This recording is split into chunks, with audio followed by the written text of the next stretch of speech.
Good evening and welcome back.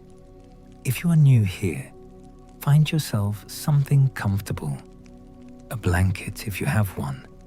A pillow that doesn't argue with your neck. If you're a returning listener, you already know how this goes. You settle in.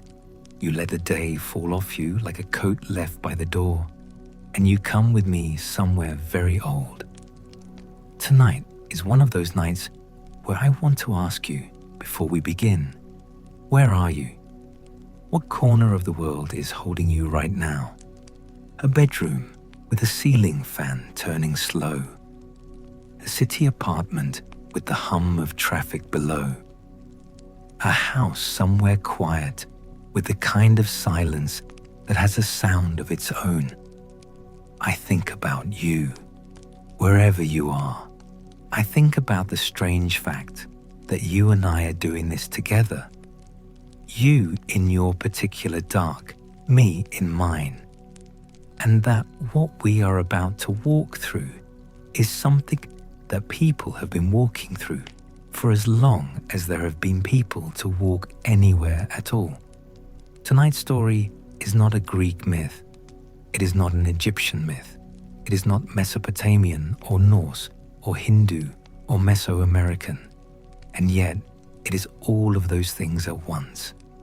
Tonight, we go to the place where all those myths agree with one another, to the seam that runs beneath every religious tradition that has ever tried to explain why the sky is above us and not below, why gods fight, why we die, why suffering exists at all, and why, in nearly every culture that has ever scratched its questions into clay or stone or bark, the answer begins in the same impossible place. The beginning, not a beginning, the beginning, the one before all others, the one that didn't have a before. What you're about to hear is a reconstruction. That's the right word.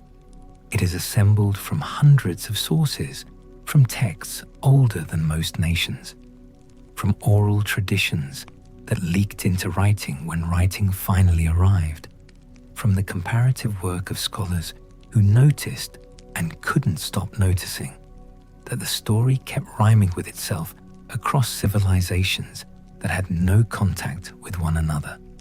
The Babylonian Enuma Elish, the Greek theogony of Hesiod, the Hindu Rigveda's Purusha hymn, the Edic Voluspa, the Popol Vuh, the Memphite theology from Egypt, the Zoroastrian Bundahishan. They don't tell the same story, but they circle the same fire. We are going to walk that circle tonight. The story will take us through a great deal of time. Time before time, technically, and through violence, and through love, and through the strange mathematics of divine succession, where sons always seem to undo their fathers. We will talk about gods whose names you know, and gods whose names have been lost for 3,000 years. We will talk about a war so total, so absolute, that its echo sounds in every religion that came after it, including the ones that insist they have nothing to do with gods at all. But all of that comes later. Right now, just breathe. Feel the weight of wherever you are pressing back against you. That pressure, that push. It's older than you think. We'll come back to it. For now, in the beginning, there was nothing. No. Wait, that isn't right. And every ancient text knows it isn't right. Even the ones that say exactly that. When they say nothing, what they mean is something that our language doesn't have a good word for. Not nothing, not something, a potential, a dark water, a breath held before the first word. The Egyptians called it none, a boundless, featureless expanse of primordial water that wasn't wet so much as it was possible. The Babylonians had Apsu and Tiamat, the sweet water and the salt swirling together before anything was separate from anything else. The Greeks had chaos, and again, the modern word betrays the ancient one. Chaos didn't mean disorder. It meant gap, gulf, the open mouth of the universe before it had learned to close. What all of these traditions understood, at whatever depth they understood it, is that the universe before creation wasn't empty. It was pregnant. It was full of everything that had not yet decided to become itself. And then, somehow, something stirred. In the Egyptian telling, it is a lotus that rises from the waters of Nun and opens to reveal Ra, the sun, who warms himself into existence. In the Babylonian telling, it is the mixture of Apsu and Tiamat's waters that generates younger gods, Lahmu and Lahamu first, then Ansha and Kisha, and then the great generations that follow. In the Vedic tradition, it is a cosmic egg, Hiranyagarbha, the golden womb, floating on the primordial waters, containing everything that would eventually unfold into the universe. In the Norse tradition, there was Ginnungagap, the void between ice and fire, and from the meeting of those two ancient forces, the first being dripped into existence, already immense, already hungry. The details differ. The shape is identical. Something comes from the deep. It is enormous. It predates all the gods that follow. And it is. This is the part that the myths are consistently shy about. It's not entirely stable. The first thing is always powerful and always flawed and always, in the end, destroyed or transformed or domesticated into something less frightening. The chaos is never permanent, but it is never entirely gone either. That tension between the first formless power and everything that comes after it is the pulse that beats through every religious tradition we will visit tonight. Let me tell you about the deep before we meet anyone who lives there. There is a quality to the primordial in these stories that the myths handle with unusual consistency. The deep is not evil. This is important. In the later interpretations, the darkness and the chaos get coded as malevolent, as the enemy, as the thing that must be defeated. But in the oldest layers of the texts, the primordial isn't good or evil. It simply is. Tiamat, the saltwater dragon goddess of the Babylonian tradition, is not evil in the Enuma Elish until she becomes a mother defending her murdered children. Before that, she is described with something close to tenderness. She is the first mother. She is the mingling of waters. She lets the younger gods play inside her body without complaint. It is only after Apsu, her consort, is killed by those same gods that she becomes monstrous. And even then, the myth can't quite make her entirely a villain. She is betrayed before she begins to destroy. The Egyptians handled Nun similarly. Nun doesn't attack anyone. Nun just exists, vast and wet and patient, and everything that matters rises from Nun, the way a plant rises from soil. The soil doesn't become the enemy just because the plant outgrows it. There is something honest in this that later traditions would struggle to preserve. The first thing is not the enemy of the last thing. Creation is not a victory over evil. Creation is a differentiation, a process by which the undifferentiated becomes particular. The formless becomes formed. The potential becomes actual. The first war in these original tellings is not a moral conflict. It is a cosmic adolescence. And like all adolescences, it is loud and destructive and absolutely necessary. The second generation is where the personalities start. Before that, the primordial is atmospheric, huge, impersonal, more condition than character. But the second generation has faces. They have appetites. They have children they fear, and children they love, and children they try to swallow whole, which is, admittedly, a very specific thing to have in common across so many cultures. But here we are. In the Greek tradition, as Hesiod tells it, the first thing to emerge from chaos is Gaia, Earth herself, and then Tartarus, the deep pit, and then Eros, who Hesiod describes not as a little winged boy with arrows, but as a great cosmic force, the principle of attraction, the thing that makes things want to come together. Gaia, without a partner, generates Uranos, the sky, and then presses him against herself so that he becomes the lid on the world, the roof over everything. Uranos and Gaia together produce the Titans, 12 of them, 6 brothers and 6 sisters, vast and terrible in their early forms, and Uranos hates them almost immediately, or is afraid of them. The texts aren't entirely sure which, and maybe the Greeks understood that fear and hatred don't always travel separately. Uranos pushes the Titans back into Gaia as fast as she can birth them. This is the part that takes a second to sit with.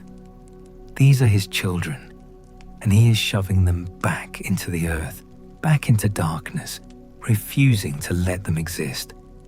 Gaia, who is both the earth and the mother, finds this unbearable, which makes sense because it is unbearable. It is a horror by any measure, and she fashions a great sickle from flint and asks her children to help her. Most of them are too afraid. One is not. Kronos, the youngest of the Titans, the one whose name means something like time, though scholars argue about this, and I'll let them argue.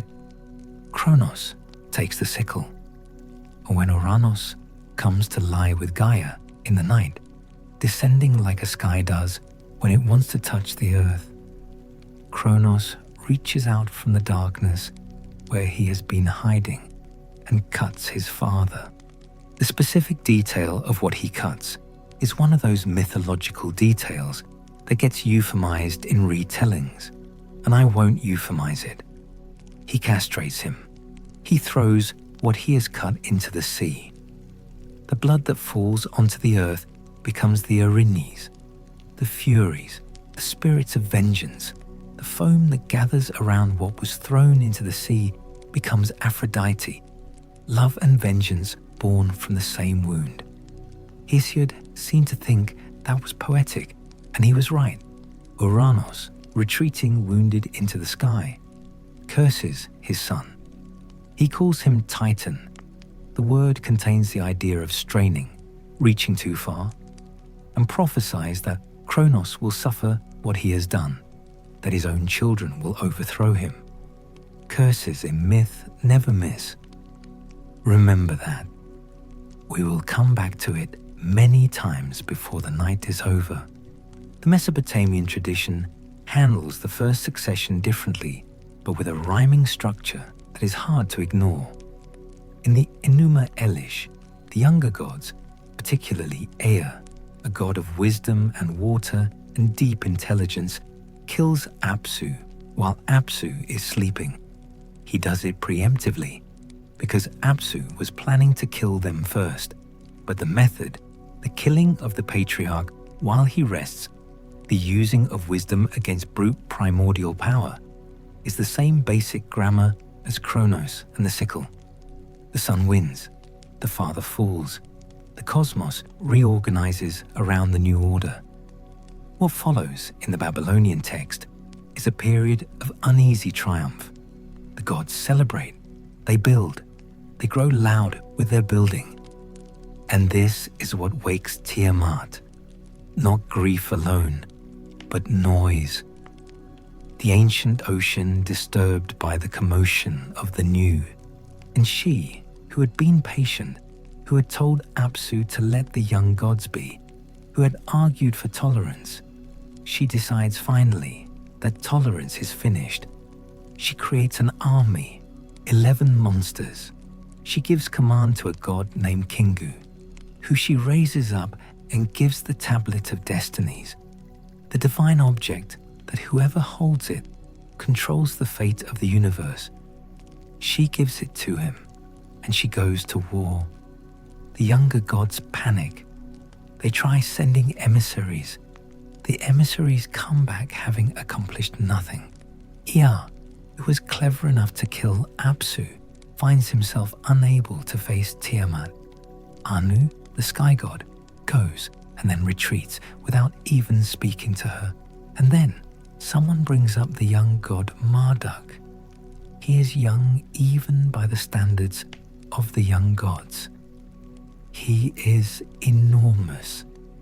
4 eyes, 4 ears, fire blazing from his mouth when he speaks. He is already more than any of them. He agrees to face Tiamat, but he has a condition. If he wins, he gets to be king. Not just champion, king.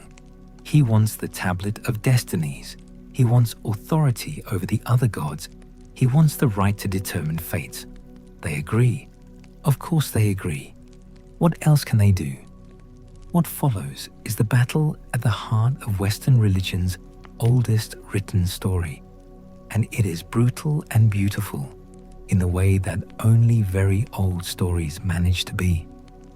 Marduk traps Tiamat in his net, fills her open mouth with the storm wind so she cannot close it, drives his spear into her belly. He splits her body in 2 and makes the sky from one half and the earth from the other. He takes her eyes and makes the Tigris and Euphrates flow from them. He makes the clouds from her spittle. He takes the Tablet of Destinies from Kingu's chest. The universe is built from the body of a mother. This is not incidental. This is the center of the story. And it echoes. It echoes loud enough that you can hear it in traditions that had nothing to do with Babylon. The Norse Ymir, the primordial giant, is killed by Odin and his brothers, and the world is built from his body. His skull becomes the sky. His flesh becomes the earth. His blood fills the seas. The Hindu Purusha, the cosmic man, is dismembered at the world's first sacrifice, and from his dismemberment come the social classes, the animals, the seasons, the sky, the stars. The motif is so widespread that scholars have given it a name: cosmogonic dismemberment, the universe made from a body. The question that these stories are, all of them, simultaneously, trying to answer is not why the universe exists.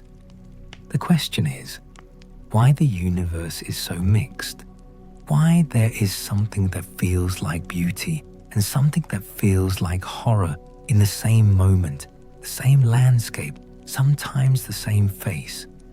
The answer the myths give consistently is that the universe was made from something that was both.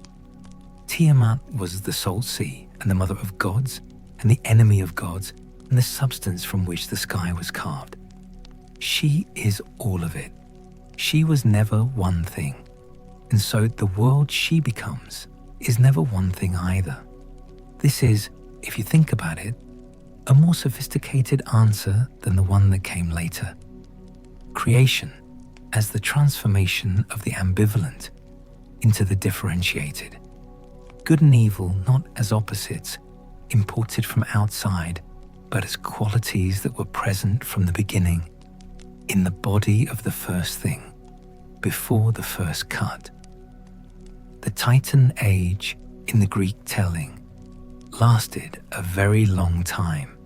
Kronos took the sky and the earth and the generations of gods that followed from his parents' union, and he ruled them. He He was not a kind ruler. The curse his father had spoken lodged in him like a splinter, and he could feel it working. The prophecy that his children would overthrow him had taken root somewhere behind his eyes, and it changed him the way that prophecies always change the people they touch. Not by telling them something they didn't already fear, but by giving that fear a shape precise enough to act on. He married his sister Rhea. When she gave birth, he swallowed the children, one by one. There is a painting by Goya, you may have seen it, of Kronos mid-act, wild-eyed, enormous, clutching a small figure.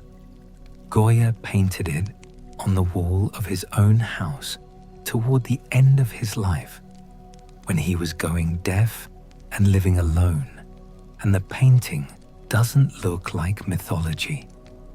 It looks like something you would dream and try to forget. I think about Goya sometimes when I tell this part of the myth. He understood something in it that the more decorative interpretations miss. This is not an allegory with comfortable symbolic distance. This is, the myth is trying to say, what power does when it is afraid. It consumes, it takes back. It would rather the future not exist than exist without itself at the center. Rhea watched 5 children disappear: Hestia, Demeter, Hera, Hades, Poseidon. 5 times she held something new and had it taken from her before it could become anything at all. And then she was pregnant a 6th time, and she went to her mother, Gaia, and to the sky, Uranus, and asked them how to save this one. They told her what she needed to know. She traveled to Crete. She gave birth there, in a cave on Mount Ida, and she handed the infant to the earth nymphs and the divine bees to nurse. She wrapped a stone in swaddling clothes, carried it back to Kronos, and watched him swallow it without looking. The infant's name was Zeus.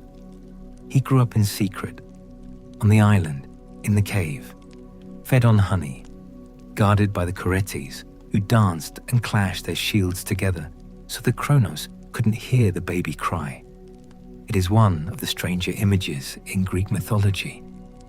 These armed divine warriors doing a kind of noise-making ritual around an infant, using sound as camouflage, using spectacle to hide the thing that needed hiding most. But there is something true in it. The most important things that do sometimes grow up in plain sight, shielded by noise, unrecognized until they are ready. Zeus grew. He became large and capable and patient in the way that people become patient when they have been waiting for something their entire lives. He did not rush. He had been raised by the very circumstances of his birth to understand that timing was everything. When the moment came, with the help of Metis, a goddess of intelligence and cunning, and Oceanid, one of the deep water's daughters, Zeus gave Kronos an emetic. This detail survives in different forms across different tellings.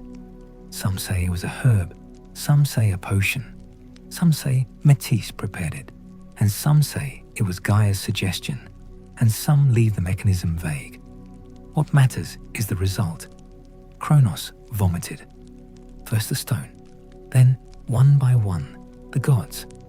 They came out fully grown, fully divine, ready, which tells you something interesting about the nature of divine childhood.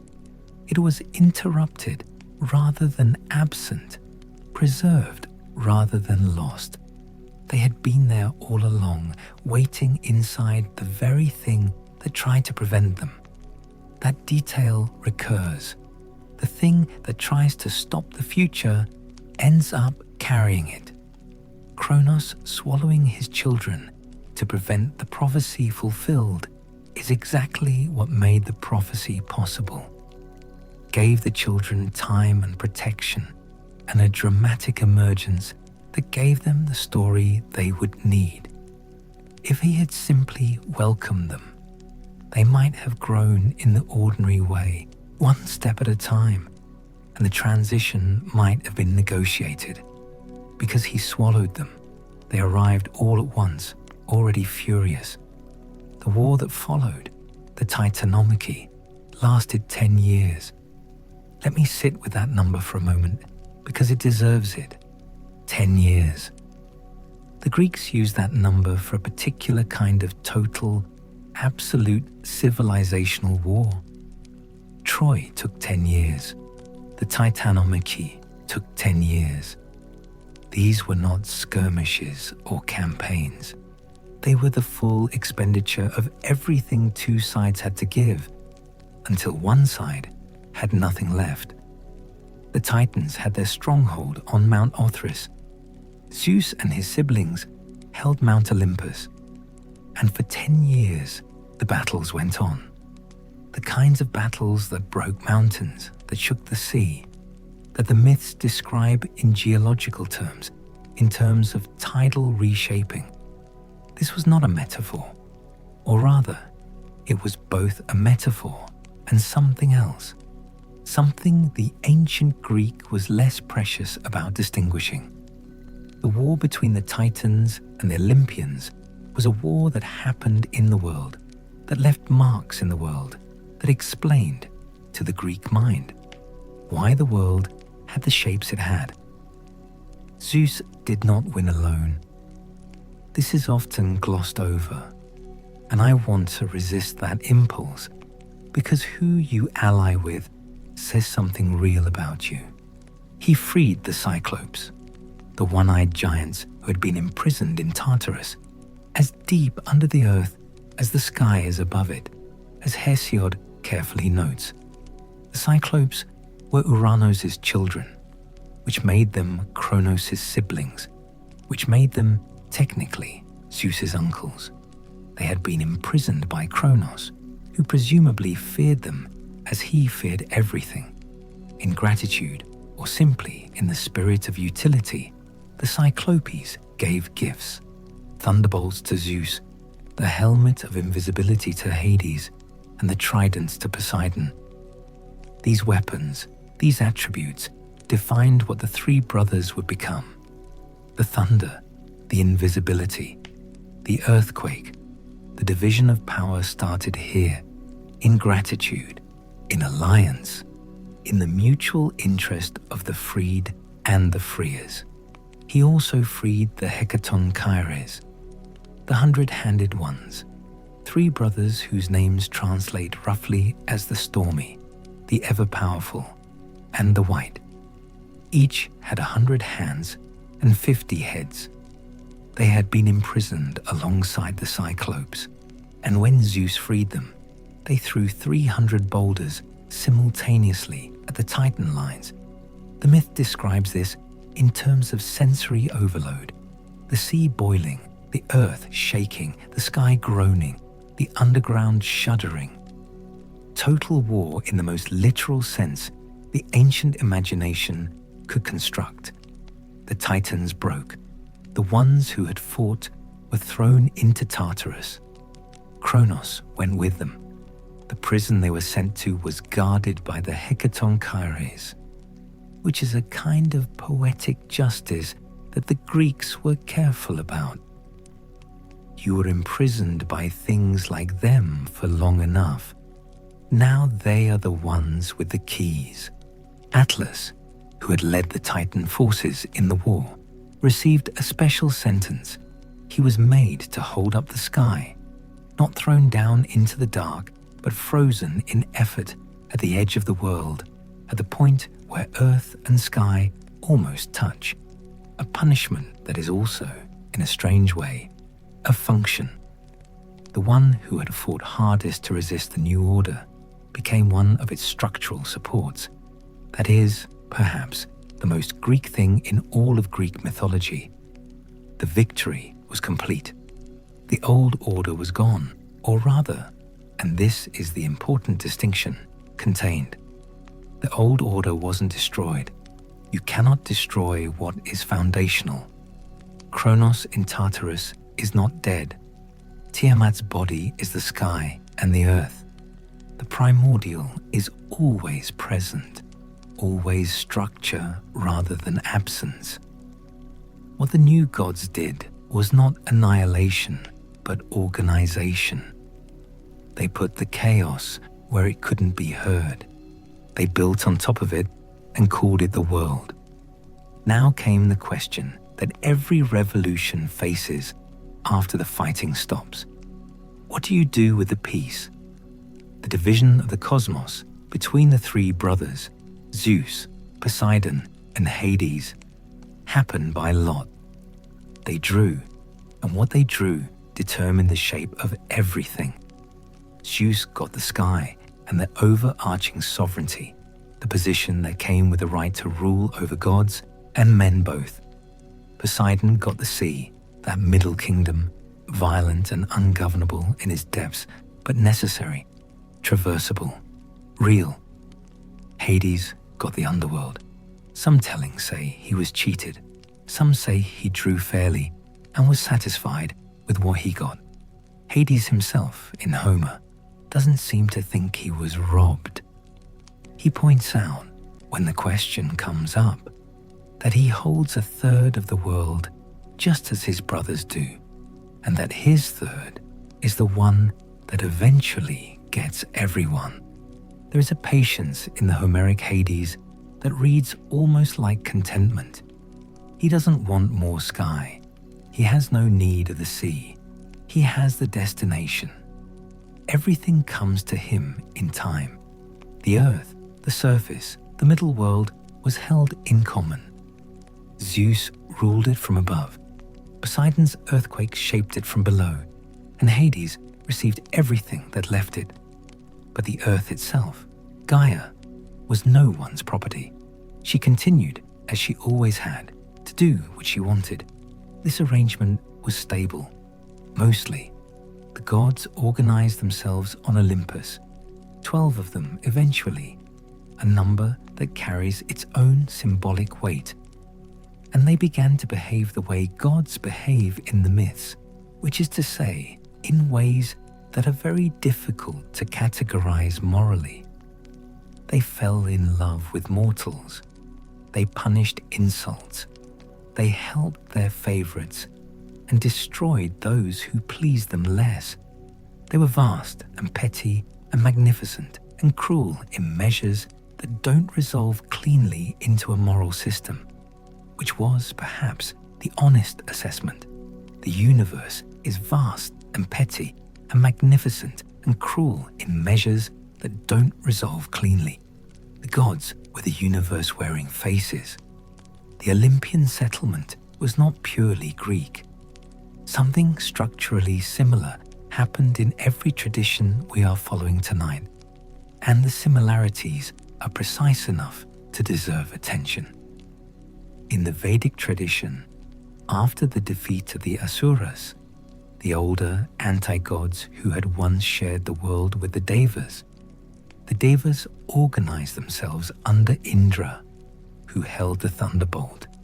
There it is again, the thunderbolt, the same weapon, the same hierarchy, and divided the cosmic functions among themselves. Varuna took the sky and the moral order. Indra took the storm and the battle. Yama took the dead. The division is not identical to the Greek, but the grammar is sky, storm, death.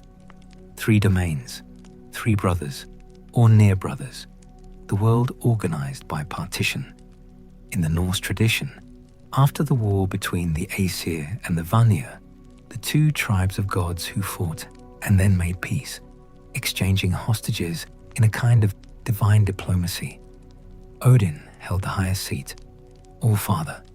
The one who sacrificed Ai brought him cosmic wisdom. Thor held the storms and the protection of the ordinary world. Hel, daughter of Loki, not chosen but appointed, thrown by Odin into the underworld, held the dead. Again, sky, storm, death. the repetition is not coincidence, or rather, the question of whether it is coincidence is less interesting than the question of what it means that the human mind, in multiple independent locations, organized the divine world in the same basic shape. Perhaps the answer is simple: sky, sea, or storm, and death are the three conditions that feel most beyond human control. They are the three things that remind you most forcibly that you are small. Every culture that has ever existed has had to negotiate with rain, with horizon, and with mortality. The gods are, among other things, the faces we put on our negotiations. But I'm getting ahead of myself, or maybe beside myself. There is one more piece of the settlement to mention before we can move on. The earth needed tenants. The question of where humans came from and why is answered differently in different traditions, and the differences are interesting. In the Babylonian text, Marduk creates humans from the blood of Kingu, the general of Tiamat's army who is killed after the battle. Humans are, in this telling, made from the blood of the enemy. We are the residue of the war. We are built from divine violence and made to do the labor that would otherwise fall to the lesser gods. This is a grimly functional origin. We exist because someone had to do the work, and making us from divinity, even defeated dark divinity, gave us just enough of whatever it is to be capable of the task. In the Greek tradition, the origin of humans is distributed across several myths that don't entirely agree with each other. Hesiod gives us one version in which Prometheus fashions humans from clay. The Orphic tradition gives another, in which humans are made from the ash of the Titans after Zeus destroys them for killing and eating the infant Dionysus. Humanity as titanic residue, containing that same primordial wildness in our cells, alongside the divine spark of the god they consumed. The details diverge. The underlying message rhymes. We are not original. We are secondary. We are made from materials left over from something larger, and that something larger was violent, ambivalent, more powerful than we can quite comprehend, and our existence is in some way downstream from its destruction. I need to pause here. The weight of what we have covered so far is one thing. The weight of what is coming is another. Let me collect the thread before we pull it further. We have talked about the void and about the first things that arose from it. Enormous, impersonal, carrying the full ambivalence of what the universe was before it knew what it wanted to be. We have talked about the first successions: son against father, weapon against sky, emetic against the stomach of time. We have talked about the Great War, in whatever culture we find it, and about the settlement that followed, the partition of the cosmos into sky and sea and death, and the establishment of a new order on top of the ruins of the old. What we have not yet talked about is the fracture, because this is the part that the myths are most insistent about. You can rebuild the sky. You can partition the sea.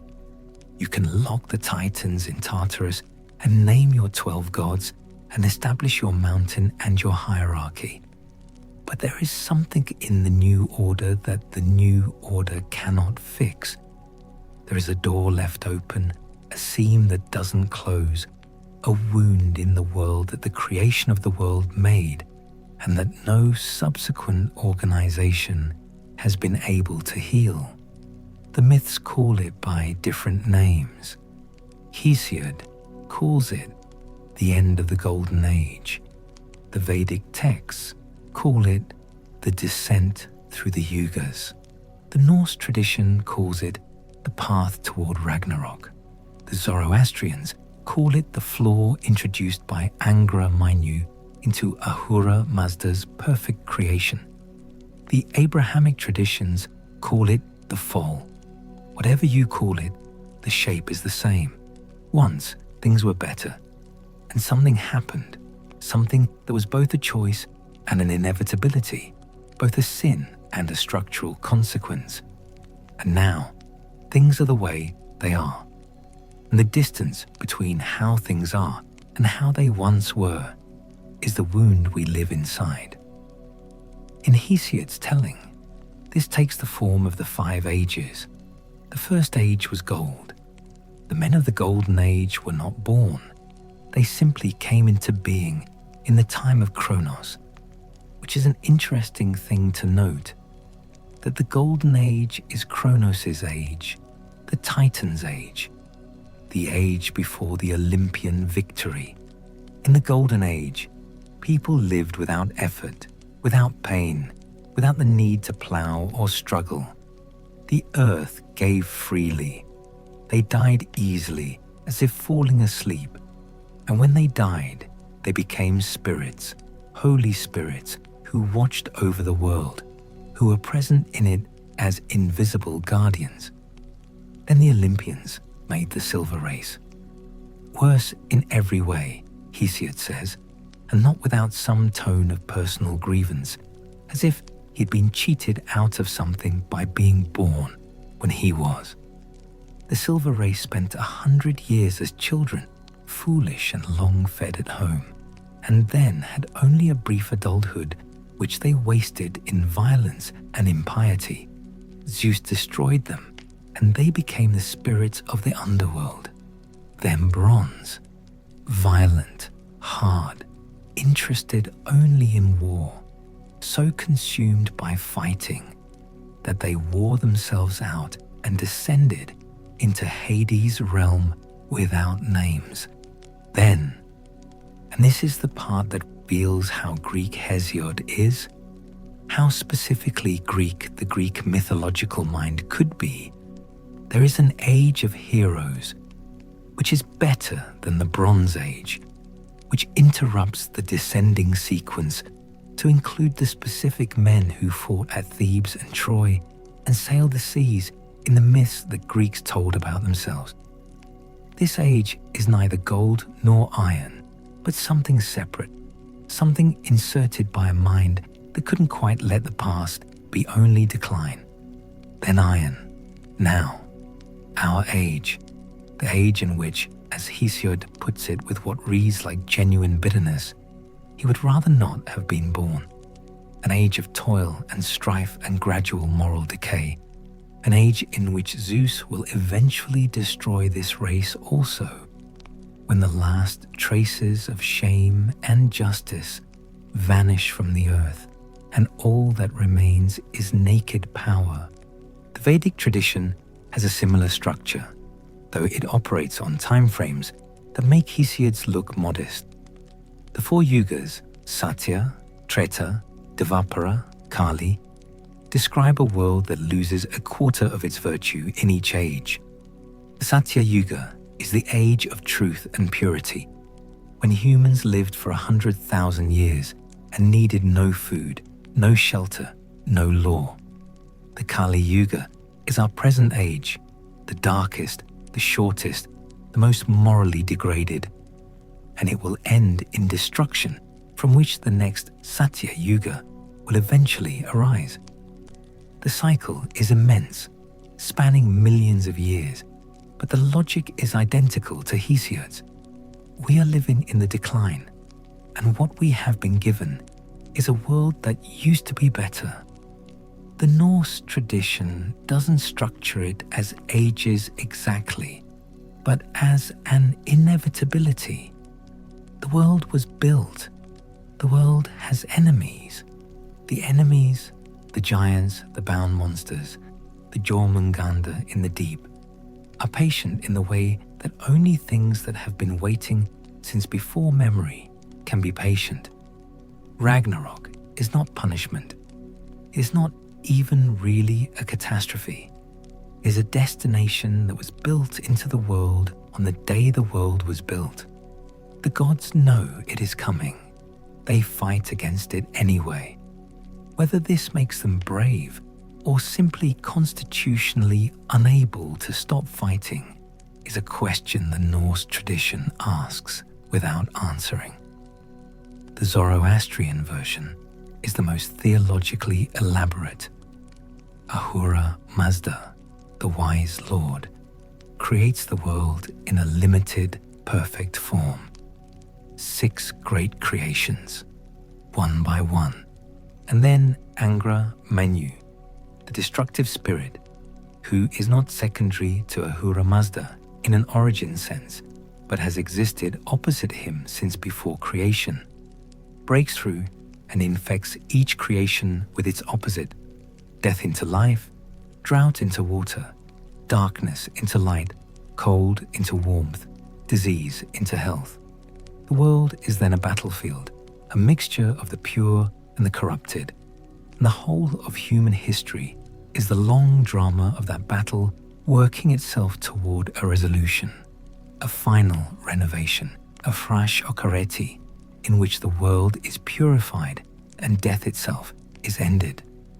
This is the version that most directly influenced what would become Western monotheism.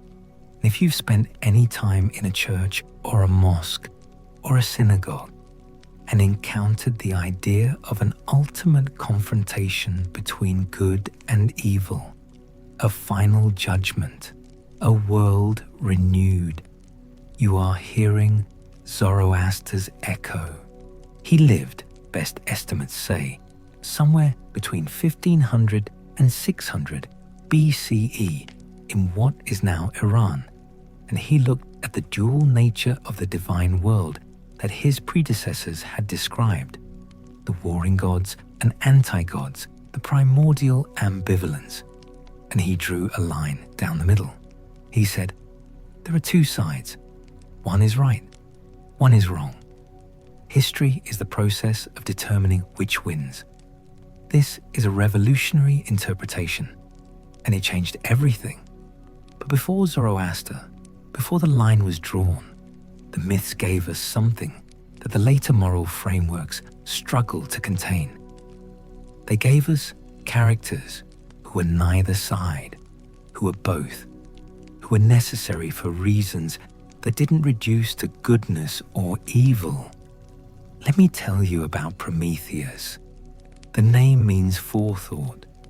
His brother was Epimetheus, afterthought. They were titans, both of them, which already puts them in the ambiguous category. Neither the chaos of the first generation, nor quite the organized power of the Olympians. Prometheus had a specific gift. He could see forward. He knew, before the Titanomachy began, which side would win, and he and his brother sided with Zeus for this reason, which made them collaborators in the defeat of their own people, which is a thing the myths note without much judgment. He saw clearly. He chose the future. After the war, when humans existed on the earth, in whatever form they had been given by Prometheus or by Marduk or by the gods of whatever tradition is speaking, humans were cold. Humans were in the dark. The fire that belonged to the divine realm had not been given to them, either because it was too dangerous to give, or because the Olympians simply hadn't gotten around to it. The reason varies. The result is the same. Human beings, in the early age after the settlement, were cold. Prometheus stole the fire. He went to the forge of Hephaestus, or to the sun itself. The versions disagree on the source. And he lit a torch, concealed it in the hollow stalk of a fennel plant, and brought it down to earth. The specific detail of the fennel stalk is not incidental. Fennel stalks were actually used as torches in the ancient Mediterranean. They burn slowly, the pith holds the ember. They are the original, slow-burning delivery mechanism. Prometheus didn't bring fire as a concept. He brought it as a tool, in a thing, practical, useful, specific. Zeus was angry in the way that only someone who has recently had to fight for their position can understand. He was the new order. He had established the rules. He had not decided to give humans fire, and there was presumably a reason for that decision, and Prometheus had bypassed it, bypassed him. The punishment was this. Prometheus was chained to a rock at the edge of the world, some say in the Caucasus, at the eastern edge of the known world. And every day an eagle came and tore open his liver and ate it. Every night his liver grew back. Every morning the eagle returned. This went on for a very long time, thousands of years in some tellings, through the whole of the heroic age, until Heracles came and shot the eagle and freed him. What to do with this story has troubled readers for as long as there have been readers. Is Zeus right? In the logic of the story, Zeus is the king of the gods, and Prometheus defied him, and punishment is the response to defiance. The structure of the Olympian world requires it, but the thing that was stolen, fire, craft, the means to survive, was given to beings who needed it. The punishment falls on the one who acted on their behalf. This is the story that made Aeschylus write his Prometheus Bound, and made Shelley write his Prometheus Unbound, and made Karl Marx write his doctoral dissertation on the myth. This is a story that cannot be moralized away. Prometheus didn't repent. That is the part that stays. In Aeschylus, he is chained and burning, and he will not recant. He knows something. He knows a secret about Zeus's future that could save the king of the gods, and Zeus wants to know it, and Prometheus will not tell him. The pain is real, and he endures it, and he remains what he was. There is a stubbornness in him that reads across 2.5 millennia as something completely recognizable. He was the first person to decide that suffering was worth something. The first figure in the Western mythological imagination to endure rather than submit. I'm aware that is a large claim, but sit with it. The myths give us a second figure, in the same moment, as counterpoint to Prometheus, and the pairing is so deliberate, it could have been planned by someone who wanted to be remembered for it. Her name was Pandora. She was made from clay, shaped by Hephaestus, given gifts by all the gods, beauty, speech, craft, cunning, all the graces dressed in specific forms. And she was sent to Epimetheus, Prometheus's brother, the one whose name meant afterthought. Prometheus had warned him not to accept gifts from Zeus. Epimetheus forgot or chose to forget, which amounts to the same thing. Pandora carried a jar, Pythos, a large storage vessel, not the small box of later retellings. And inside it were all the things that could escape into the world and harm it. Disease, pain, grief, toil, all the conditions that the Golden Age had not contained. And she opened it. The myth doesn't say she was curious, exactly. It says the things inside were released, which could have been by design, could have been by accident, could have been by the nature of things sealed and waiting. What matters is the result. Out they came, and at the bottom of the jar, one thing remained, caught under the lip before she closed it. Elpis, hope. This is the most discussed detail in all of Greek mythology. and I don't think anyone has fully explained it. Is hope a good thing that stayed when the evils escaped, a comfort left to us? Or is hope itself another torment, the perpetual feeling that things could be better, which makes it harder to accept that they are the way they are? Hesiod describes it in terms that are ambiguous enough to be read either way. She is there, in the jar, under the lid. She has not left. We still have her. Whether that is a gift or a trap is something you will have to decide for yourself. The story of Pandora runs parallel to the story of Eve, which runs parallel to the Mesopotamian story of Adapa, a wise man who is tested by the god Ea, given the chance to eat the food of immortality, and who refuses, thinking it will poison him. He refuses immortality because he trusted the advice of the one who gave him wisdom, but not the full picture. In all three stories, a figure at the threshold of the human world makes a choice that closes off a better possibility. In all three, the result is the condition we currently inhabit. What these stories share is a kind of structural mercy. They don't say we are the way we are because we are worthless.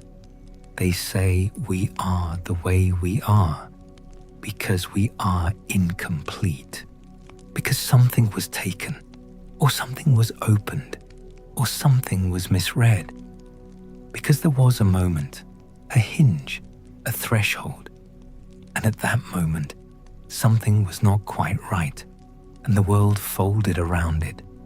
And here we are, living inside the consequence of someone else's choice, which is what it feels like to be born into history, rather than into a garden. Anyway, the gods did not remain above these complications. That is the thing about the Olympians that distinguishes them from the monotheistic conception of deity that was slowly forming in the centuries when these myths were being written down. The Olympians were not good. They were not trying to be good. They were trying to maintain their positions, their prerogatives, their stories. And they sometimes failed at this. And the myths recorded the failure without apology. Let me tell you about Demeter and Persephone, because this story sits at the intersection of everything we have been discussing: the loss, the descent, the seasons of the world, and the grief that the gods can feel just as the humans they created do. Demeter was the goddess of the grain, of the earth's fertility, of the things that grow. She had one daughter, Persephone, whom she loved with a completeness that the myth describes almost physically, as if the love were a climate, a condition of the whole world. Persephone was gathering flowers in a meadow when the earth opened and Hades emerged in his chariot and took her. He had asked Zeus's permission. Zeus had given it. Neither of them had told Demeter. She searched. 9 days she searched the earth without eating or drinking, carrying torches, asking everyone she encountered if they had seen where her daughter went. On the 10th day, Hecate, who had heard the cry, who heard everything, told her what she knew, and Helios, the sun, who sees all things that happen in the daylight, confirmed it. Persephone was in the underworld. Hades had her. Zeus had allowed it.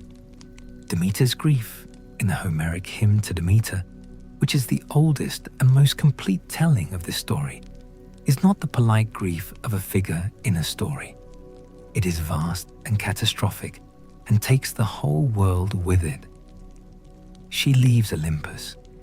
She disguises herself as an old woman and sits at a well in Eleusis and becomes a nurse to the children of a mortal king. She tries, while she is there, to make the youngest child immortal, burning away his mortality in the fire at night, the way her own child's mortality had been burned away from her by being taken. The child's mother discovers this and screams, and the magic is broken, and Demeter reveals herself, and she leaves, and the earth stops. That is the myth's way of saying it. But what it means is, the crops stop growing, the seeds refuse to germinate, the grain does not rise, humans begin to starve, animals cannot produce. The whole mechanism of fertility, the mechanism that Demeter had always simply operated, that had been the condition of the world since the first ploughing, goes dark. She refuses it, not out of strategy, exactly, though the effect is strategic. Out of pure grief, pure refusal, she will not make the world grow while her daughter is in it and below it and gone. The gods begin to worry. Sacrifices stop. If humans starve, they die. If they die, there are no more sacrifices. If there are no more sacrifices, the gods lose their sustenance. Whatever the gods take from the smoke and the prayers and the acknowledgement, this is the economics of the divine world. The gods need to be needed. They cannot be worshipped by the dead. Zeus sends every god on Olympus, one by one, to bring Demeter back. She refuses each one. He sends Iris, the rainbow, the messenger. She refuses. She has one condition: her daughter returned. That is the only negotiation she will enter. Zeus sends Hermes to the underworld. Hades cannot refuse the order directly. He knows, perhaps, that there is no outcome in which he simply keeps Persephone without consequence. But he is clever, or the myth wants him to be, wants us to understand that the underworld does not let things go easily. And before Hermes leads Persephone out, Hades offers her food, a pomegranate seed. She eats it. Some versions say she ate 3 seeds. Some say 6. Some say 1. The number matters because the number is what determines the length of her absence. For every seed, a month spent in the underworld each year. This is how the myth explains the seasons. Not as a mechanism, but as a grief. The earth grows cold when Demeter mourns, when Persephone descends, when the daughter goes back below. The earth grows warm again when the daughter returns, when Demeter's grief pauses, when above and below are briefly reconciled. The cycle is not tragedy. It is not triumph. It is an accommodation, a negotiation between the world above and the world below that plays out in the same rhythm every year, generation after generation, and that every farmer in ancient Greece understood as the ground condition of their lives. You plant in hope, and you wait, and sometimes what you planted returns, and sometimes the season is wrong, and the cold comes early, and the crop fails, and Persephone has been kept a little longer. The myth doesn't explain the mechanism of seasons. It explains the feeling of seasons, the anticipation and the loss, the return that is never quite the same return, because the one who went below comes back, changed, slightly, in the eyes, carrying something that can't be named but can be felt. The way you feel a difference in a person who has been somewhere very far away, even if they don't talk about what they saw. The Eleusinian mysteries, the great initiatory rites of ancient Greece, which lasted for nearly 2,000 years, and about which the initiates swore never to speak, were built around this myth. We don't know exactly what happened in the inner ceremonies, what the initiates saw or were shown or were told, but we know that people who went through them described emerging no longer afraid of death. Something in the myth enacted, made real through ritual, made embodied through participation, changed how they related to the fact that they would die. Cicero, who went through the rites, wrote that they taught us, in dying, to hope for happiness, which is a very particular thing to say. Not that death is fine, not that there is certainty on the other side, but that the pattern, the descent, the return, the seed in the dark means something. That even in the place with no light, something is being kept. I want to talk about Heracles now, because we have been spending time in the cosmic registers, the wars of gods and titans, the grief of Demeter, the mechanics of the ages, and Heracles is the figure who brings all of it down to ground level, who shows what the divine dispensation means for a specific body in a specific life. He was the son of Zeus and Alcmene, a mortal woman, and his birth was arranged by Zeus with a particular kind of elaborate deception that Zeus specialized in. He came to Alcmene in the form of her husband Amphitryon, who was away at war, and spent 3 nights with her. He stretched the night to the length of 3 nights because he apparently felt that the occasion required it. Alcmene, on the same night, also slept with her actual husband when he returned, and became pregnant twice, with Heracles, son of Zeus, and with Iphicles, his mortal twin. Hera knew. Hera always knew. And Hera, who was both Zeus's wife and the goddess of marriage, which gave her a particular investment in fidelity that she enforced everywhere except toward herself, hated Heracles before he was born for what his birth represented. She sent 2 serpents to kill him in his cradle. The infant Heracles strangled both of them with his hands. This is the first thing the myth wants you to know about him.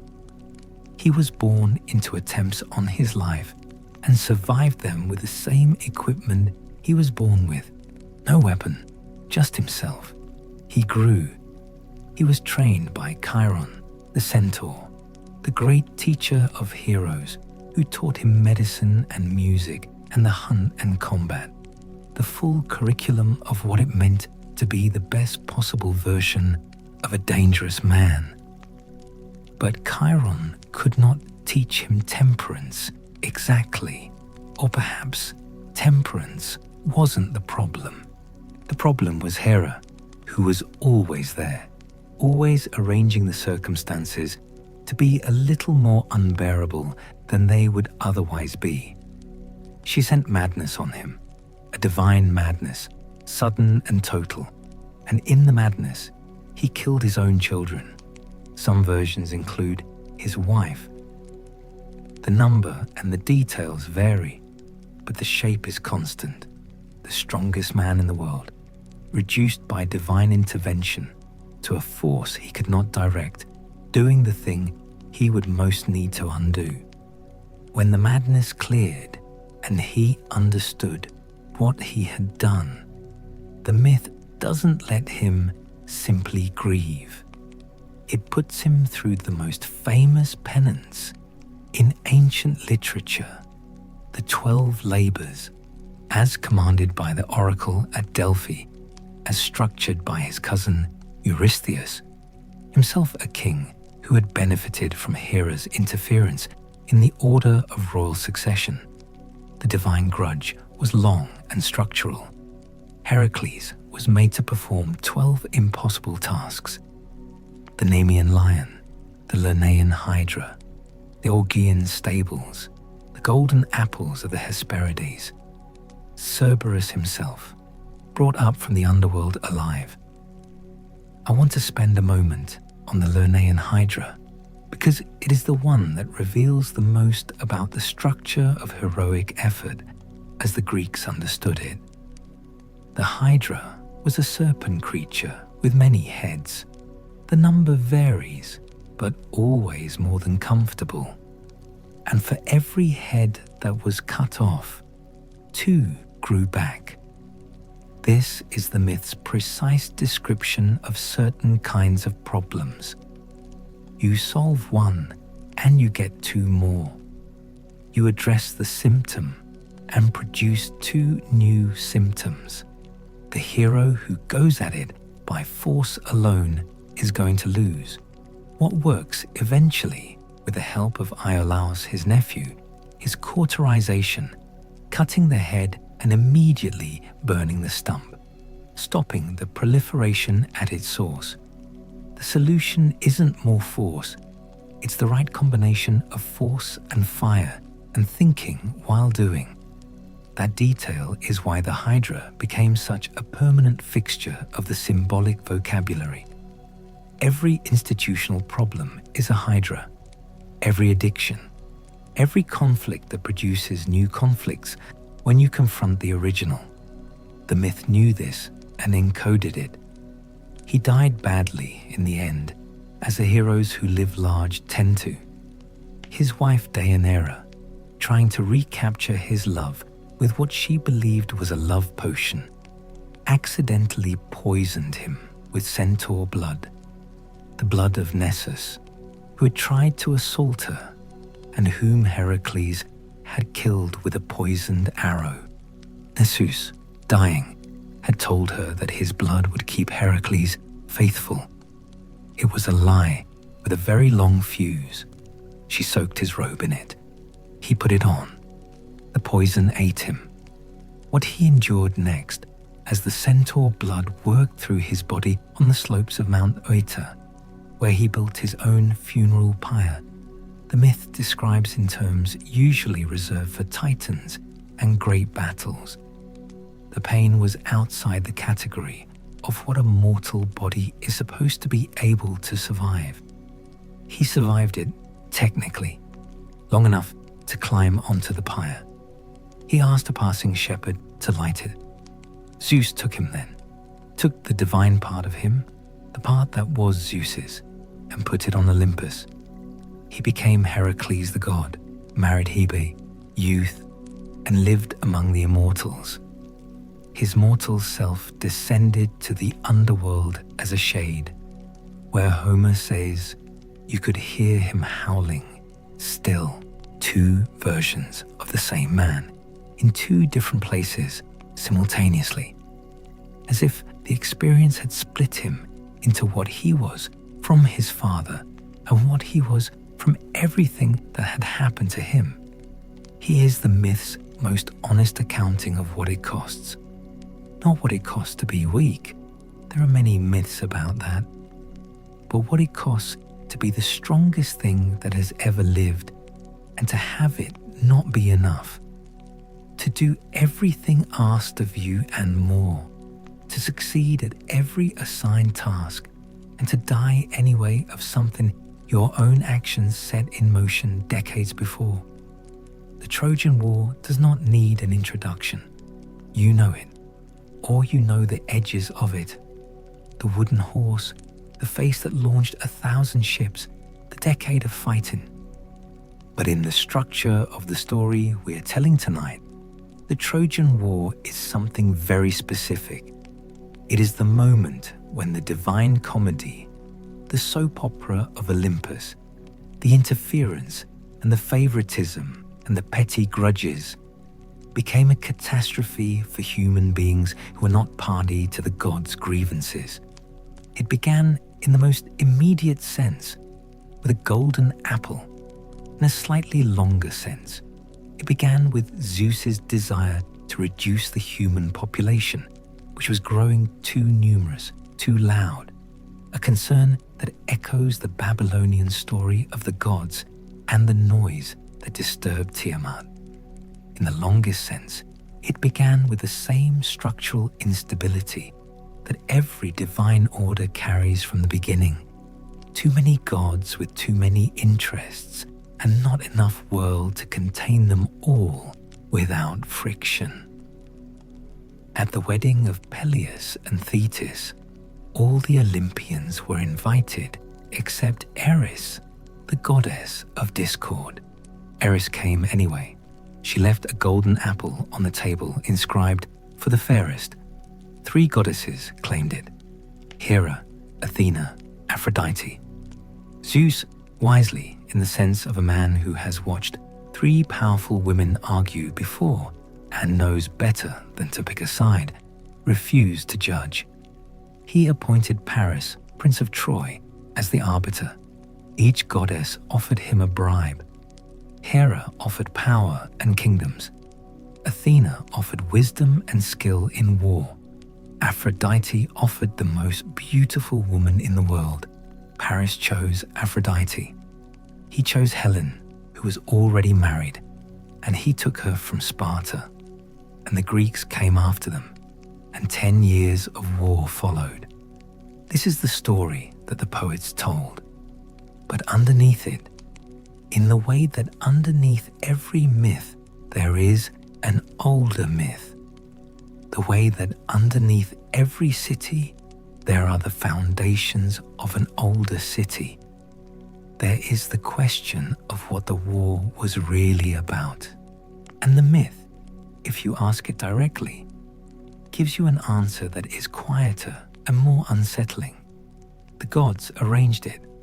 They needed the war. The world needed thinning in the divine understanding, and this was the mechanism. The divine interference in the Trojan War is constant and undisguised. Apollo sends a plague to the Greek camp when his priest is dishonored. Athena steers spears. Hera distracts Zeus with lovemaking when she wants the battle to go a certain way without his attention. Ares fights on the Trojan side. Poseidon fights on the Greek side. The humans in the midst of all this are caught in the crossfire of an argument that started before any of them were born. Achilles is the figure at the center, and his situation is the figure at the center of his situation. He knows he will die here. He was given a choice by his mother Thetis: a long life of obscurity or a short life of glory so complete that his name would outlast the war, the city, the civilization. He chose the short life. He is here at Troy because he chose to be here, which means the death that waits for him is also something he chose.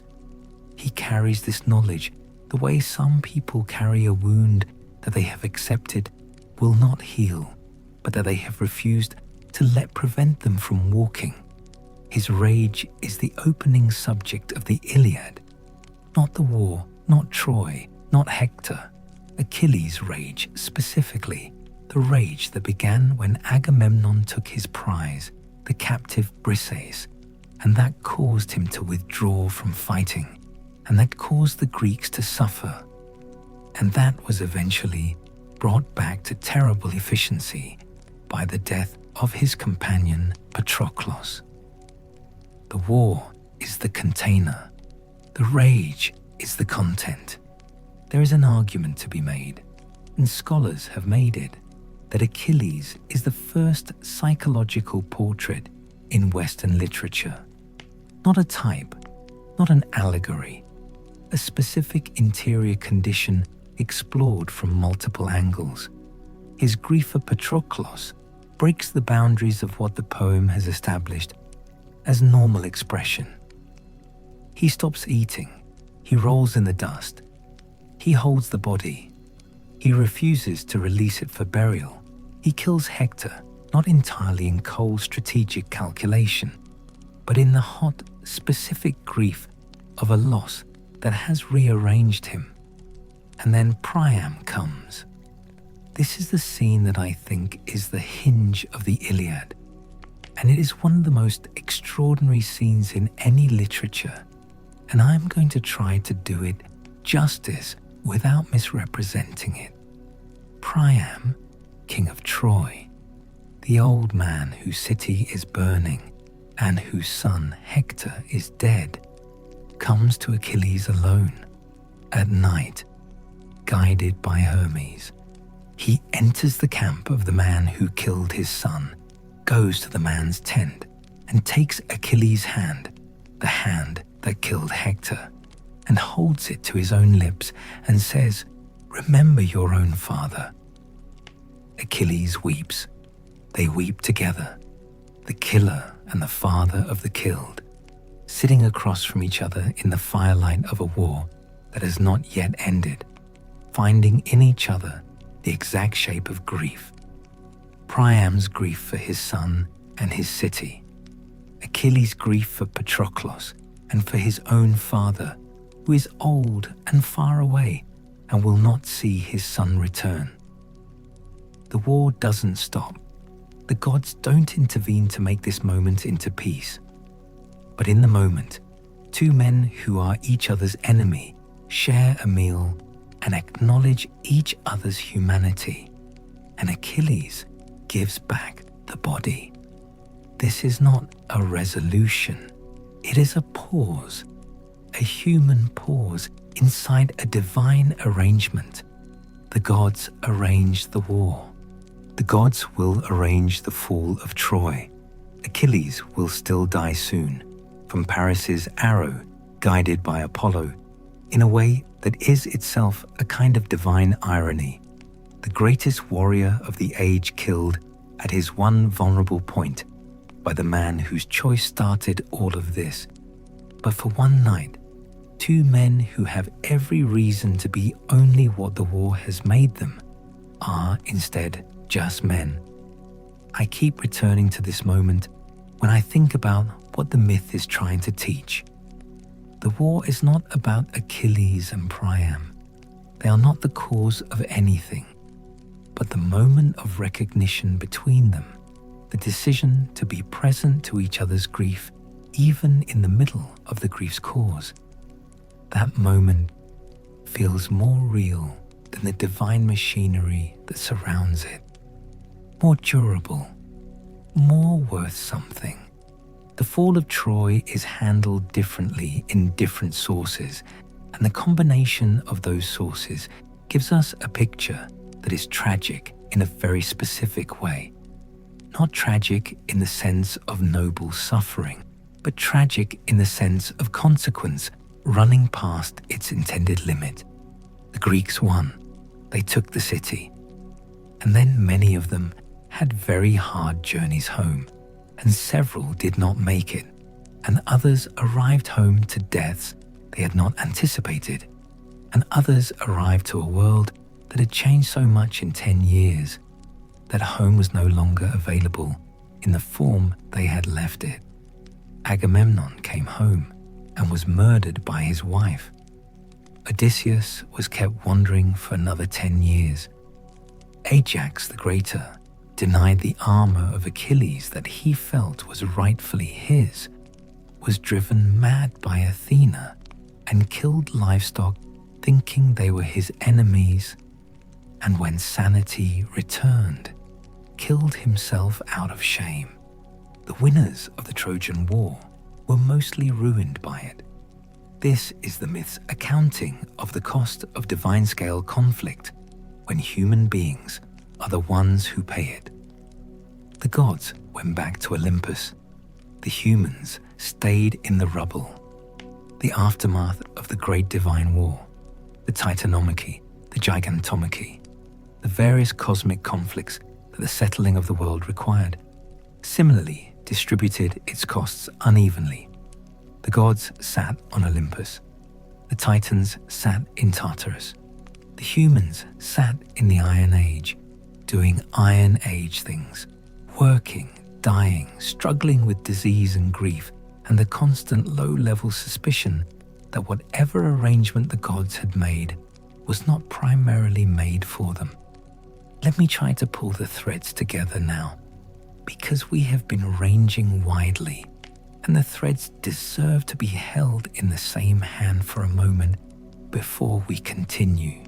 What all of these traditions describe, from Mesopotamia to Greece to India to Scandinavia to Persia, is a cosmos that began in something undifferentiated an unknowable, organized itself through violence, settled into a hierarchy that was always slightly unstable, and created humans either as afterthoughts or as necessary laborers or as residue of the conflict, depending on which telling you prefer. The humans were given enough life, fire, the capacity to feel, to suffer in the full sense of the word, not just to hurt, but to be aware that they were hurting, to compare the present condition to a better one that they were told once existed, to feel the gap. The gap is the human condition. Every religious tradition that arose after these first mythologies tried to answer the question of the gap. Why does it exist? What can be done about it? Who is responsible? What does it mean? The answers diverged. Some traditions, the ones that followed the line Zoroaster drew, said, the gap is the result of evil, which is real, which is a force, which will eventually be defeated. The story is a war with an outcome.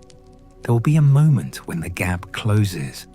History has a direction.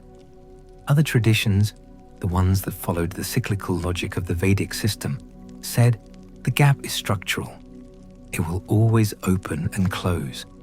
There will be a Satya Yuga and a Kali Yuga and another Satya Yuga. The story is not going anywhere final. It is returning. The task is not to win, but to understand the cycle. The Greek tradition, which was never as dogmatically unified as either of these, gave multiple answers simultaneously. Yes, there is fate. The Moirai, the three goddesses who spin and measure and cut the thread of every life. Yes, the gods have purposes. Yes, the Olympian order is in some sense right and good. And also, the gods are capricious. And also, humans suffer for reasons that have nothing to do with their merit. And also, the only response to this that the Greeks found fully satisfying was to be as beautiful as possible in the time given, to act with as much excellence as possible, to be seen at your best, and to grieve loudly, openly, without shame, when what you loved was taken. This is not a philosophy of comfort, it is a philosophy of dignity. There is a difference. The story of Orpheus is the one that shows the limit. He was the son of the muse Calliope and of Apollo, the god of music and prophecy, and he was the most gifted musician in the world, more gifted than anyone who'd come before or would come after in the world of the myth. His music did things that music normally does not do. It charmed animals, moved stones, altered the course of rivers. When he played, the very structure of the world reorganized around the sound. He married Eurydice. She died almost immediately, bitten by a serpent on the day of their wedding, or shortly after, depending on the telling. He was not reconciled to this. He was not the kind of person who could be reconciled to this. He went after her. He went into the underworld, into Hades, and he played. He played for the dead. He played for the Furies, who paused in their punishments and wept. The Furies, who had never wept before, had no reason to weep, wept. Sisyphus sat down on his stone. Tantalus stopped reaching for the water. The whole underworld stopped, not because it was ordered to stop, but because what Orpheus was playing was more real than the punishment, more present than the torment. And then he played for Hades and Persephone, and they said yes. He could take Eurydice back. She would follow him up through the dark. There was one condition. He could not look back to see if she was there. He had to trust the sound of her footsteps and the sense of her presence, and he had to walk forward without confirmation, all the way to the surface, all the way to the light. He almost did it. He walked. The dark was very dark. He could feel, or believed he could feel, something behind him. He did not look. He did not look for what felt like a very long time. And then, just before the exit, just as the light began to show above, he looked back. Some versions of the myth say he doubted her presence. Some say he doubted his own worthiness. Some say the story needed a reason and couldn't find one that fully satisfied. And so it left the looking back ambiguous, because the real reason is that there is no reason. This is what happens. The thing you love that is almost saved is very often lost again at the last moment, for no reason that justifies itself, for no cause that satisfies the need for cause. Eurydice went back. He tried again. Some versions give him a second attempt, and this time, Hades would not allow it. The grace of the first exception doesn't extend to the second. He was inconsolable after this in a way the myth records carefully. He played, and the music was of a different quality now. Not the music that moves stones and charms rivers, but something quieter and more specific and harder to bear. He is said to have refused the attention of the Maenads, the devotees of Dionysus, and they tore him apart for it, as they tore Dionysus himself apart in the earliest versions of his story, and his head was thrown into the river Hebrus, and the head kept singing, kept producing music, even severed, even dead, all the way to the sea. The head of Orpheus, still singing, washed up on the island of Lesbos, where an oracle grew up around it, a place where the dead could be consulted, where the barrier between the living and the dead was thin in the way that thin places always are around what someone has loved and lost with sufficient completeness. Music as the thing that survives death. Music as the one thing the underworld could not permanently silence. I don't think Orpheus is a coincidence. I think whoever told this story first was saying something about what they believed art was for. Not for pleasure, exactly. Or not only for pleasure. For this.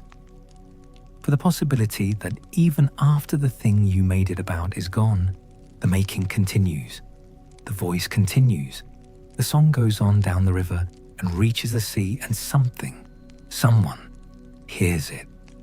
There is a version of this in the Norse tradition, in the figure of Odin, who sacrifices himself to himself, hangs on Yggdrasil, the world tree, for 9 days, pierced by his own spear, to win the runes. Not just the alphabet, but the runes, the carved symbols that contain knowledge, that contain the deep structure of meaning. He goes into the death-like state of the hanging, the deprivation, the wound, and what comes back is the capacity to read the world at a level most beings cannot access. The wound as the source of wisdom, the descent as the cost of knowledge. Odin's eye, sacrificed to Mimir's well, to drink from the well of cosmic memory, is the Norse tradition's version of the same equation. You give something up, you get something that cannot be acquired any other way. What you give up is real. What you receive is also real. The transaction is not a trick. It is, the myth insists, the only way. This is worth sitting with in the context of everything we have discussed tonight, because the same logic runs from the very beginning of the story. Uranus's wound generating Aphrodite and the Furies, Kronos swallowing his children and thereby ensuring his own defeat. The primordial chaos dismembered to make the world. The Titans thrown into darkness to allow the light.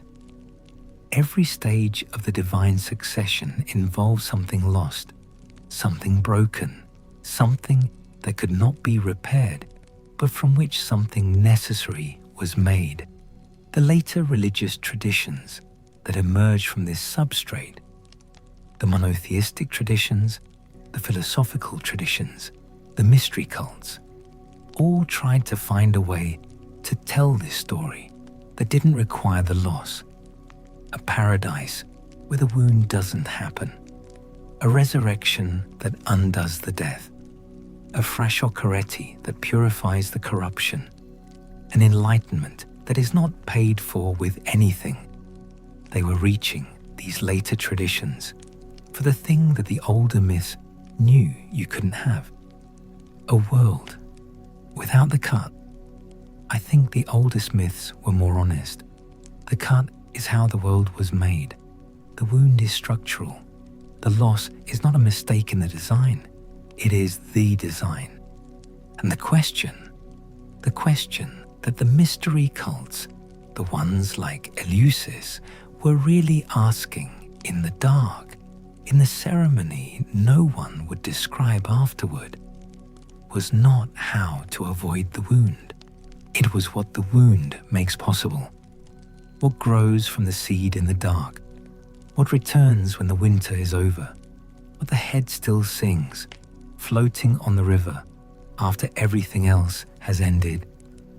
The influence of these stories on what came next is so vast and so direct and so often unnamed that it requires a few moments to trace honestly. When Christianity speaks of a God who descends into death and rises again, it is working with a template that existed in the region for at least 2,000 years before the Common Era. Osiris dismembered and reassembled. Dumuzi/Tammuz, the dying Mesopotamian shepherd god mourned by Inanna. Dionysus torn apart and reborn. Attis Adonis, the dying and rising god, is not an invention of the 1st century CE. It is an ancient pattern, an ancient answer to the ancient question of whether the descent can be reversed. Christianity gives the pattern a specific historical location and a specific theological meaning, a meaning that distinguishes it from its predecessors in important ways. But the pattern itself is older than any living tradition.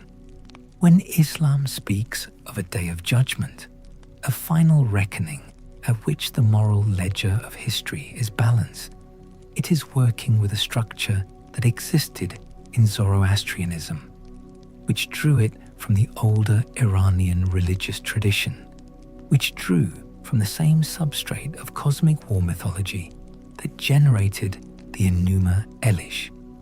The idea that history has a direction, that it is moving toward a moment of cosmic adjudication, that the injustices of the present arrangement will be corrected. This is the theological legacy of Marduk's victory and Zoroaster's line. The specific content changes, the shape persists. When Buddhism speaks of samsara, the cycle of rebirth, the wheel that turns through lives and ages and cosmic epochs from which liberation is the goal, it is offering a response to the same cyclical cosmology that generated the Vedic Yugas. The cosmos turns. The turn is the problem. The path is the one that leads off the wheel. This is not the same as the Vedic cosmic cycle. The Buddha was working explicitly against aspects of Vedic thought. But it is the same question answered differently. What do you do with a universe that runs in circles?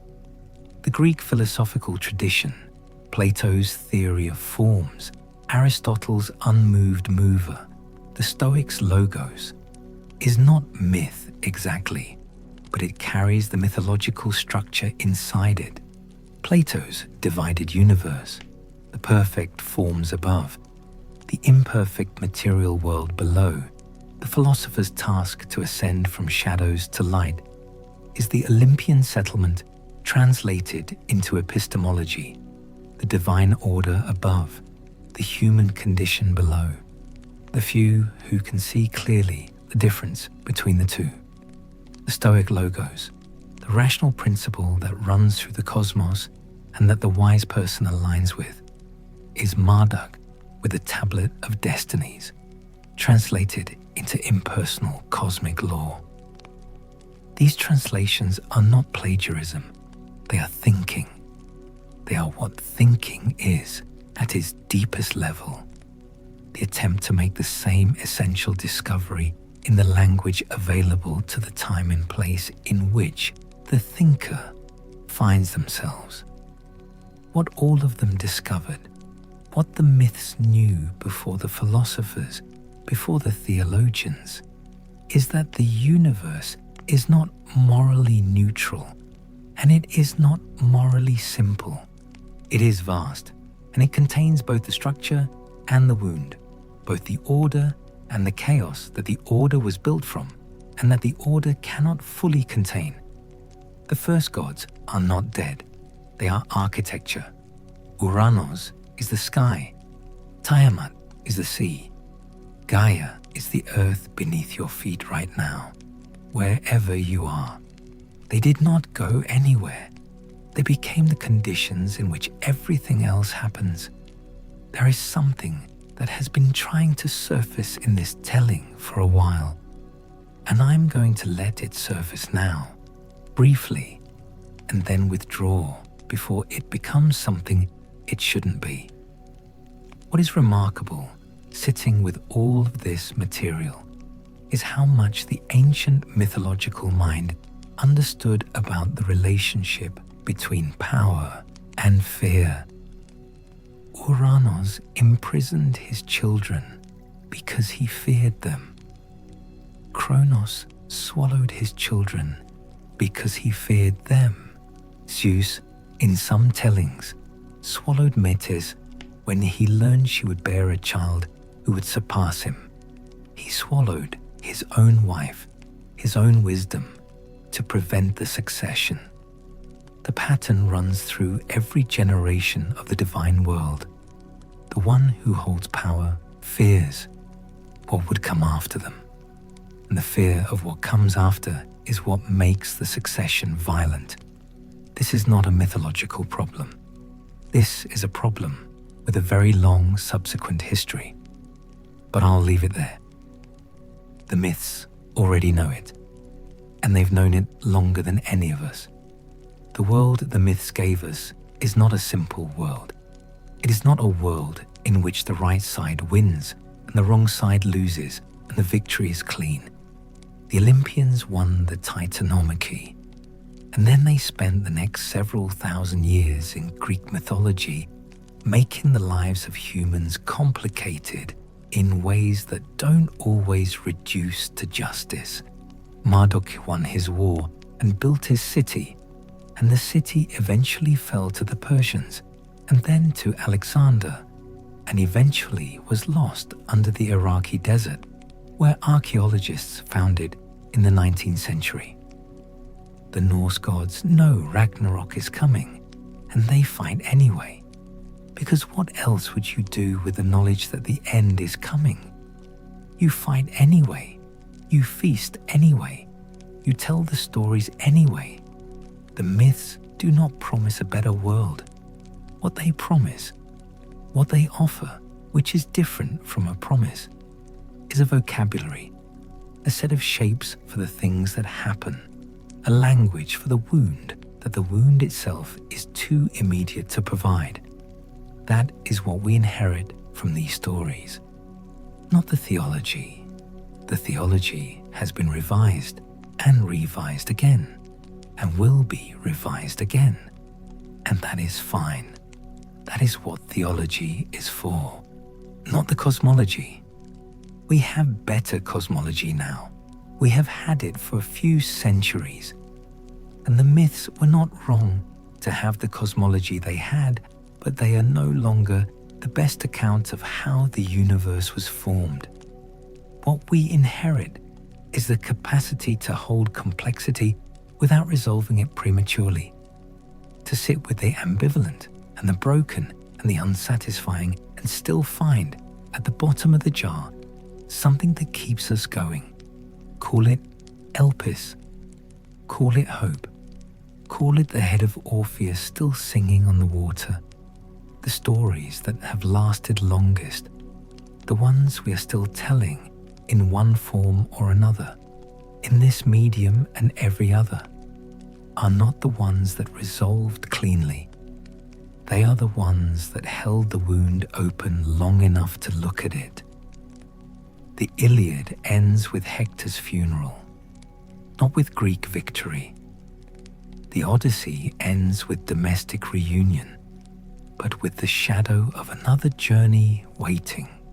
The Enuma Elish ends with Marduk's triumph, but the world it describes is still made of Tiamat's body, still running on the water of the deep. The beginning is still there. It never left. It just became the floor. The stories travel.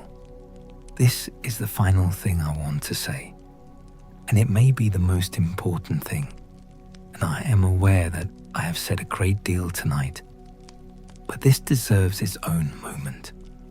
The stories travel. They cross the mountains between cultures that had no direct contact. They cross the centuries between the world in which they were first told and the world in which they are still being told. They travel through translation and misunderstanding and conscious revision and unconscious echo, and through the deep human need, which is apparently unkillable, to sit in the dark with other people and try to make sense of what happens to us. You are part of that continuity tonight, wherever you are, whatever city or house or small room. You are in the middle of a chain of people who have listened to the same questions being asked in different languages, by different voices, in different darknesses. The questions are the same. Why are we here? Why do we suffer? Was there a better time? Is there a better place? What is the wound and what can be made of it? The ancient answers are not your answers, but they are the ground your answers grow from. The myths are the soil, the philosophies and theologies and sciences that came after them, including the one you carry, whatever it is, are the crop. The soil doesn't disappear when the crop grows. It becomes invisible. It becomes the condition. And somewhere in the deep, in the dark water before the first word, in the undifferentiated potential of the void before anything had decided to become itself, the old thing is still there, patient, vast, waiting for the next time the world needs to begin. Good night, wherever you are. May what is sleeping in you tonight be the kind of thing that grows.